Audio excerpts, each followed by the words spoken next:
Hello everyone, this is pinks makeover. এটা ছিল আমার 9th মেয়ের রিসেপশন ব্রাইড।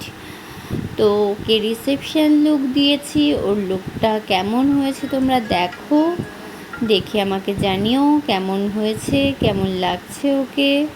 আর যদি তোমরা তোমাদের স্পেশাল দিনগুলোতে মেকওভার নিতে চাও আমার কাছে, তবে আমাকে কন্ট্যাক্ট করো। আমার কন্ট্যাক্ট নাম্বার 6290399236। দেখো ওর ফ্লাওয়ার বানটা কেমন হয়েছে, ওর কলকাটা কেমন হয়েছে আমাকে একটু জানিও। মেকআপ ওভারঅল ওর লুকটা কেমন হয়েছে আমাকে কমেন্ট করে প্লিজ জানিও। খারাপ ভালো যা হয় সব আমাকে জানিও। তোমাদের কেমন লেগেছে সেটা আমাকে বলো। ওকে, টাটা, বাই।